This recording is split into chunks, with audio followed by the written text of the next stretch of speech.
dalam suatu perusahaan ataupun organisasi mengalami suatu konflik ataupun perbedaan pendapat yang didasari oleh perbedaan karakter. Apa yang harus kita lakukan? Simak jawabannya berikut ini ya.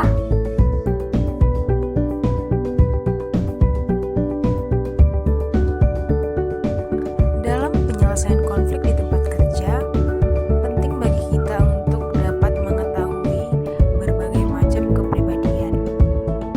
Tipe kepribadian menurut Hippocrates dan Gilanus adalah dibagi menjadi 4 bagian, yaitu yang pertama, melankolis. Orang ini memiliki sifat-sifat kepribadian seperti bersikap murung, pesimis, dan selalu menaruh rasa curiga. Yang kedua adalah sanguinis. Orang ini memiliki sifat wajah yang berseri-seri, periang, dan selalu bersikap optimis. Yang ketiga, phlegmaticus atau phlegmatisi. Orang ini memiliki tipe kepribadian, memiliki sifat-sifat seperti lamban, pemalas, wajahnya yang selalu pucat, pesimis, pembawaannya tenang, dan memiliki pendirian yang teguh. Yang keempat adalah kolerisi atau seseorang dengan kepribadian yang memiliki tubuh besar dan kuat, garang serta agresif. Menurut Dave dan menemukan alternatif dalam penyelesaian konflik, antara lain yang pertama adalah menghindar. Menghindar adalah salah satu cara menghindari konflik adalah dengan menghindar. Orang dengan menjalani konflik merasa bahwa ia tidak akan memenangkan konflik, serta orang yang menjalani konflik ini akan berusaha untuk menjauhi masalah yang ada. Yang kedua, memaksakan kehendak.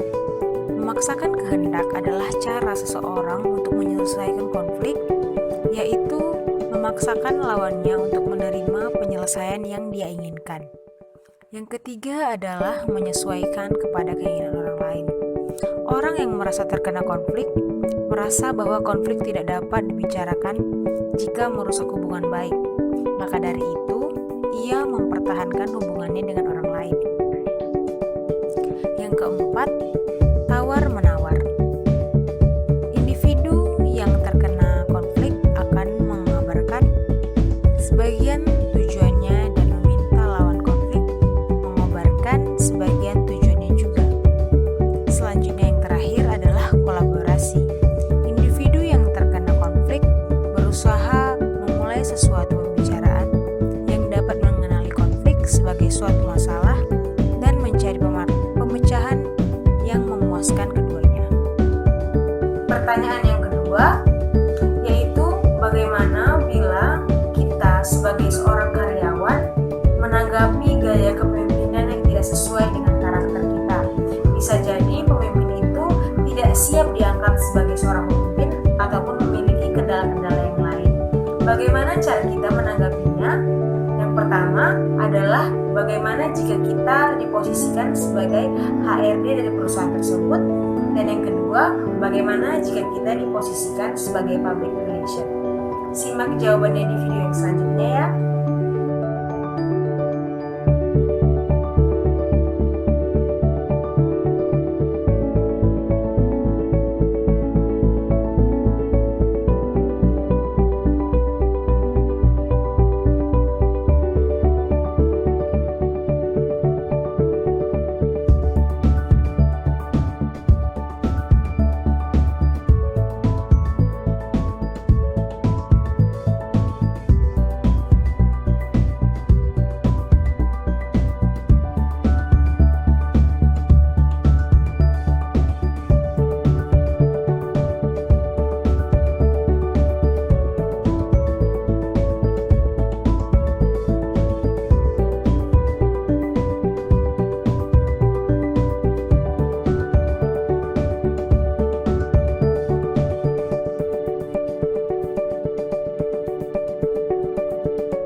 Menurut Mangkunegara, para manajer dan karyawan memiliki beberapa strategi dalam menangani dan menyelesaikan konflik.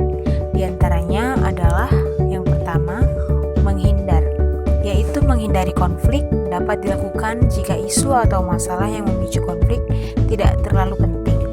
Yang kedua adalah mengakomodasi, yaitu memberikan kesempatan pada orang lain untuk mengatur strategi pemecahan masalah, khususnya apabila isu tersebut penting bagi orang lain.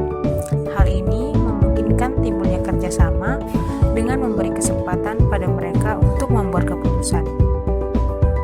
Yang ketiga adalah kompetisi. Gunakan metode ini jika Anda percaya bahwa Anda memiliki banyak informasi dan keahlian yang lebih dibandingkan yang lainnya, atau ketika Anda tidak ingin mengkompromikan nilai-nilai Anda. Selanjutnya ada kompromi atau negosiasi.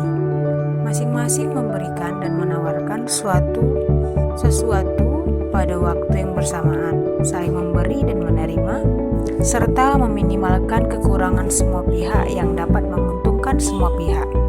Dan yang terakhir adalah memecahkan masalah atau kolaborasi. Pemecahan sama-sama menang, di mana individu yang terlibat mempunyai tujuan kerja yang sama. Perlu adanya suatu komitmen dari semua pihak yang terlibat untuk saling mendukung dan saling memperhatikan satu dan yang lainnya. Ketika kita ditunjuk sebagai Human Resource Development, yang harus kita lakukan dalam penyelesaian konflik ini atau yang harus kita lakukan untuk dapat meminimalisir konflik ini adalah ketika kita melakukan perekrutan karyawan, kita harus merekrut orang-orang atau pihak-pihak yang benar-benar sesuai karakternya dengan perusahaan kita. Dan ketika kita mengelompokkan mereka di dalam suatu tim kerja, kita sebenarnya dapat mengkaji ulang karakter-karakter mereka sehingga kita dapat meminimalisir adanya konflik. Ketika konflik sudah terjadi, pada baiknya kita juga dapat menjadi penengah, dapat menjadi pemberi solusi dalam masalah-masalah yang terjadi, sehingga dalam berjalannya suatu organisasi tidak terhambat oleh konflik-konflik yang ada di dalam atau di sekeliling karyawan. Sebagaimana yang kita ketahui bahwa manajer memiliki 4 fungsi utama. Yang pertama adalah planning, organizing, controlling, dan actuating. Pada bagian organizing seharusnya manajer memiliki wewenang untuk dapat menengahi dan meluruskan setiap masalah karyawan-karyawannya, bisa dengan berkolaborasi, bisa dengan memiliki inisiatif untuk bernegosiasi, dan lain sebagainya. Di dalam perusahaan, manajer memiliki suatu wewenang untuk selalu dapat memberikan solusi bagi karyawan-karyawannya agar di antara karyawan-karyawannya tidak ada yang merasa berat-sebelah ataupun merasa sedikit direndahkan oleh karena kinerja-kinerja yang tidak sesuai dengan apa yang mereka harapkan. Pertanyaan yang ketiga, seringkali kita sebagai seorang mahasiswa diberikan tugas oleh dosen untuk bekerja secara kelompok. Namun, ada 2 jenis mahasiswa, ada yang suka bekerja sendiri dan suka bekerja di dalam tim. Namun, jika kita ditempatkan dalam sebuah kerja kelompok, sebaiknya kita mengerjakan tugas tersebut secara bersama-sama. Lalu bagaimana cara kita menanggapi teman-teman kita yang tidak bisa bekerja di dalam tim? Simak jawabannya di video selanjutnya ya. Berbeda karakter, berbeda pula cara kita menghadapi masing-masing pribadi. Yang pertama, menghadapi tipe sanguin. Anda harus menyediakan telinga jika ingin menjadi teman yang baik bagi mereka.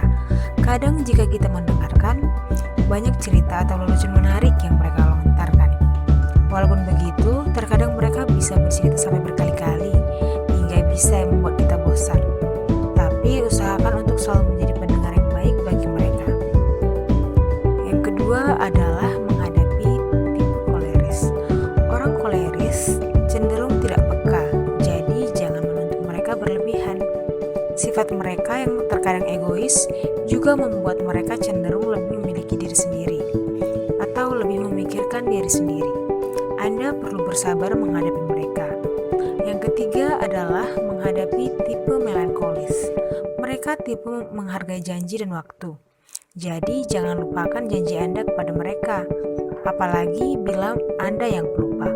Mintalah tolong kepada mereka agar mengingatkan Anda, karena mereka pasti senang bila dapat menolong Anda. Yang keempat adalah menghadapi tipe pragmatis. Mereka cenderung tertutup, jadi jangan pernah memaksa mereka untuk bercerita kepada Anda. Jika mereka sudah merasa nyaman, mereka pasti akan bercerita. Jangan mudah emosional melihat gaya mereka yang santai dan cenderung lamban. Cara kita menanggapi teman-teman kita yang berbeda karakter dengan kita adalah misalnya tipe melankolis dan tipe koleris. Koleris cenderung individualistis dan melankolis cenderung lebih sosial.